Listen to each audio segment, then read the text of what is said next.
see behind us, this fire continues to burn as a lot of the smoke is still billowing into the air. The building that's on fire is the brown one that you can see from the front here on Main Street. There's about 24 units inside. It doesn't appear that any of them are going to be livable, at least for some time. And I'm joined now by Captain Eric Scott with the Los Angeles Fire Department. I know you guys have been out here all morning.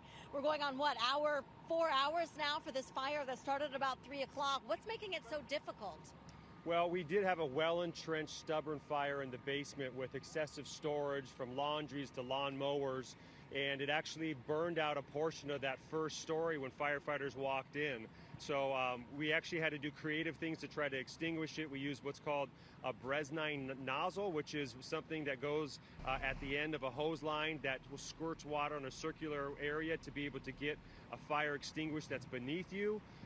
But it's been such an extensive fire. It ran up the walls, burned out the second story and the attic, and these apartment buildings are so close together that we had to evacuate 4 other nearby apartment buildings, and we have extensive damage right now to the extent that we may have collapse, so we're making people stay away from those areas. So lots of challenges. Firefighters did an excellent job in making sure people were safe. Only one person had to go to the hospital. They were able to rescue people out that were wheelchair bound to bring them to safety. So firefighters are continuing to work on this stubborn fire that finds fresh wood and continues to flare up.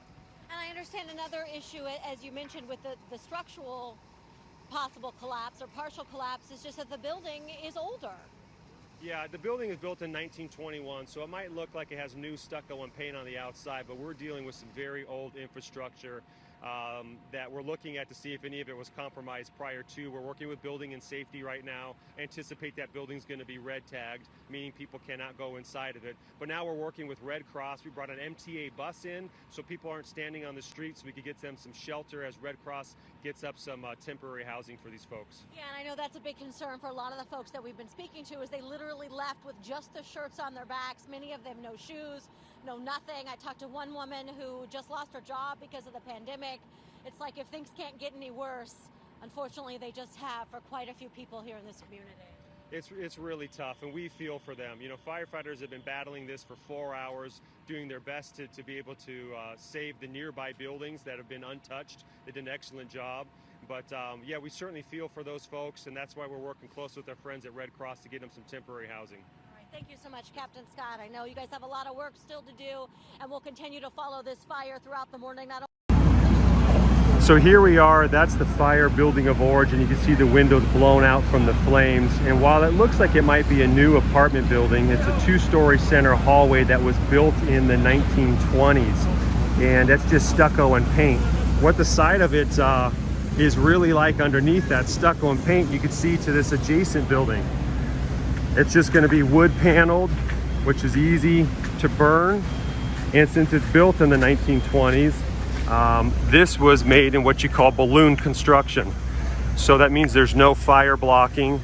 So when that basement fire that was well entrenched started, it ran up these walls because there's nothing to block it. So it went to the first to the second story. Again, this is not the building of fire. It is back here, and you can see the whole side has collapsed due to the amount of fire coming in. That whole side of the building has came off. So as you could see, due to the extensive fire damage and partial building collapse, the only option is to tear this building down. Because of the structural compromise, it's unsafe for firefighters to enter inside. So we're going to have Department of Transportation remove vehicles off the street so we could bring in large excavators to bring down this building. And so this will be a couple-day project, and likely there's going to be smoke in the area.